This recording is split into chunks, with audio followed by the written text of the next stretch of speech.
Okay, guys, I'm going to be reviewing a TV series called Avengers: Earth's Mightiest Heroes. So let's get right into it. This show has 2 seasons, 52 episodes total, except there's an additional episode which is equally as good as the show called Powerless. Which would make it 53 episodes, with that being part of season 2. So let's get right into it. I would say that it's a really good show. I would say there's a lot of good things they do, and for many moments and for many arcs, it feels like you're reading a comic book, whether it be a one-issue comic book or whether there be multiple issues. Because if you truly sat down and read a regular length comic, it would probably take you about 20, 30 minutes. I don't know. But that's kind of around the length that the show is. And from the look, from the feel, from the vibes, and from the character design, it looks like you get the same stories you get from those top comics with the top characters. Because pretty much, other than the majority of the X-Men, except Wolverine, you get the majority of the great Marvel characters and rogues galleries that you know to love. You get name an Avenger and they have it in here. Other than maybe Scarlet Witch and Quicksilver, all the Avengers, they are in there. And everybody has that multiple episodes where they shine and when they're the star. And because many people would think that if you have a show with like a roster change of Avengers with what I'd say about 10 to 12 Avengers in total that they've shown, with it minus the new Avengers, you'd think that some Avengers get undercut, but that's not true. There's so many moments, so much episodes, so much sequences where they get to shine. And it all goes towards this great storylines they've been building on. Whether you talk about the fall of Asgard, whether you talk about Kang and trying to fix his timeline, or you talk about the Kree Skull War and just the Secret Wars, or the Earth defending themselves from the Kree. And then at the end, Galactus shows up. Well, I do think the finale is rushed. It definitely feels like they should have devoted more time to it other than episodes. But again, other than one episode, I feel like they would sacrifice another episode because I feel like out of the 2 seasons, season 2 is the better season. But I'm not undercutting season 1 because season 1 does have good stuff, especially the finale. And I think the finale of season 1 and that final arc in Asgard, I think it's always great to explore Asgard. And again, it always goes back to the great storylines and the great heroes. And I love that they're bringing this extended universe. And everybody essentially gets more than just an episode. They get a bunch of it. Fantastic Four has rare but awesome occasions where they show up. Isn't that crazy? You get the Fantastic Four in there, and that's nothing you see in shows today. And even in the MCU, while you will get it soon, it's still nice to see that. And of course, a standout is also the new Avengers. Just seeing them bring together Spider-Man and Wolverine, War Machine, and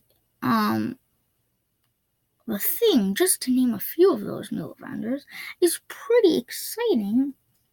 And again, the chemistry and character development is so amazing in this show throughout the Avengers because they define a personality for Cap, for Iron Man, for Thor, for Hawkeye, for Wasp, for Ant-Man.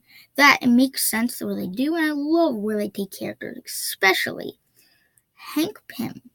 I love his change from a scientist to Ant-Man to someone who doesn't want to fight, He wants to use his brain for only pure help.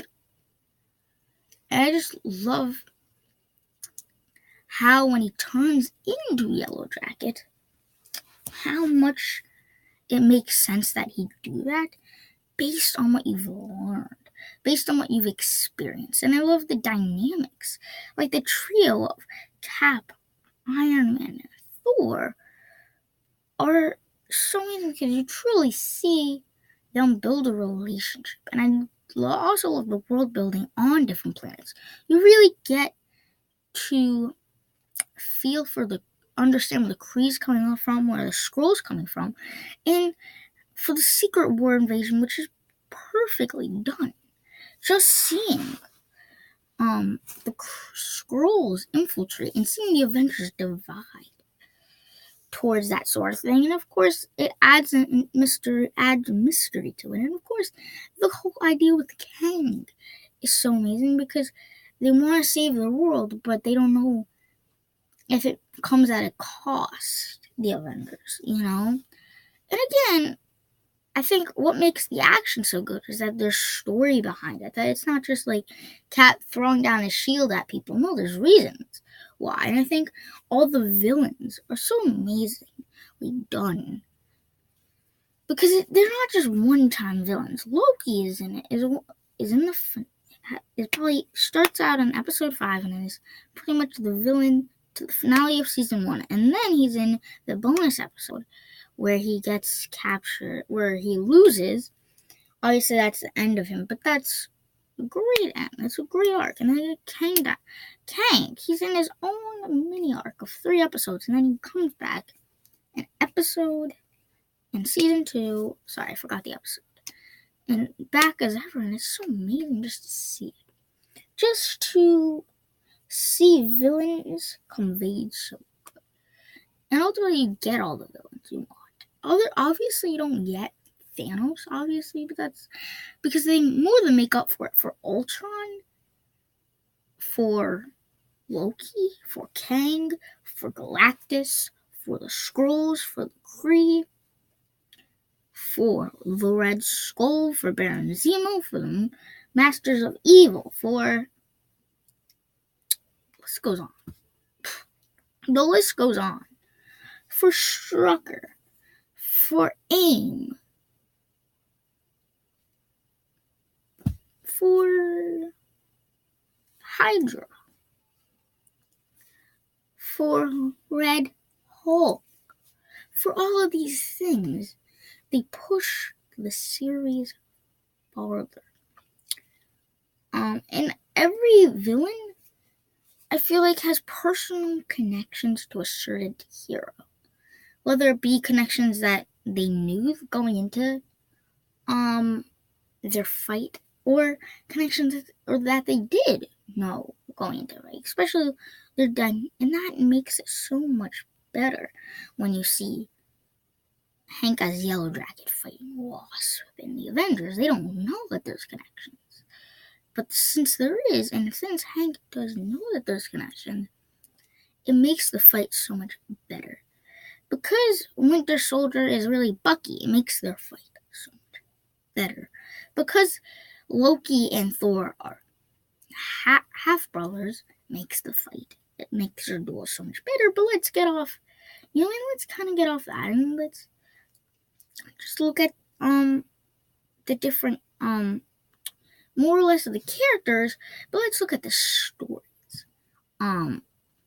I think right off the bat, just introducing the Avengers and giving out one episode to introduce them.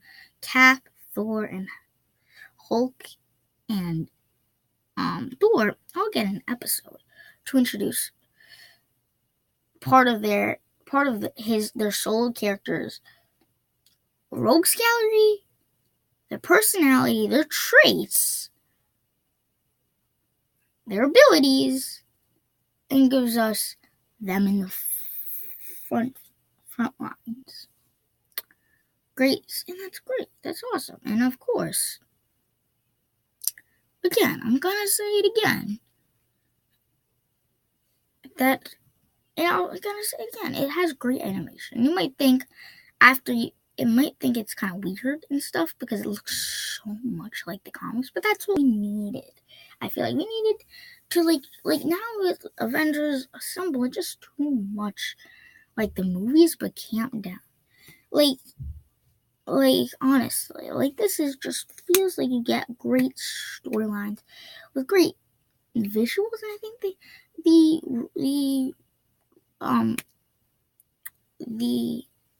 animation is so on point with how it's just like I know, just like taking a comic book to life.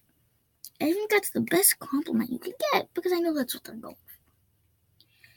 You know, just look at Cap, Thor, Iron Man. It just looks like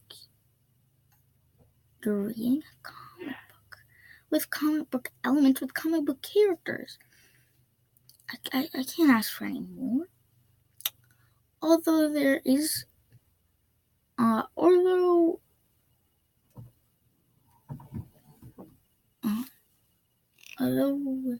like the finale didn't seem as good.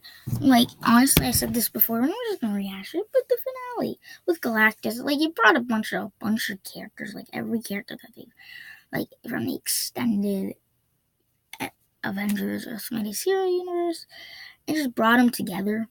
Whether it be the new Avengers or the main Avengers, some of the side characters, they brought them all together, but a lot of them felt undercut, and the whole idea of Galactus was just like some characters didn't have a single word to say. Because you had to move the plot forward with Galactus and build him up. Like, they had to accomplish so much in 22 minutes. They, for some reason, had to bring up, like, pretty much every single hero that they've shown into one episode.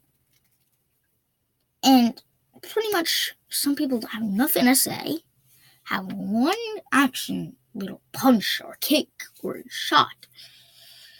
Majority of them. And then you gotta build up Galactus as this big villain and give him henchmen. And first give the whole reason behind why they have to have protocol everyone. And again, the majority of the characters did not feel as into it as they should have. And personally, I think Galactus was too big of a swing, and I would have loved to have introduced a character that we've already fully established. Like Surtur, Surtur got nowhere. Like the whole Ragnarok thing went nowhere. I would have loved for them to have showed us what happened during Ragnarok, but they didn't get that. But again, it's minor flaws like that. But I don't think it holds it back. And it's to say it's Kitty is not 100% true because there's a lot of perfectly on par elements with anything you'd expect. So I wouldn't say it's Kitty, but I'd say it's exciting. Anybody who's a fan of the Avengers should watch the show, and I think would appreciate it. Because it really is aware of its source material, aware of its characters, and aware of its stories. And it doesn't mess around with Secret Wars, with the Korean Skull Wars. And it truly makes you care for all these storylines. It's not just like, oh, the Skrulls, they're probably just going to get defeated. No, there's actually twists on classic tropes. It makes it so much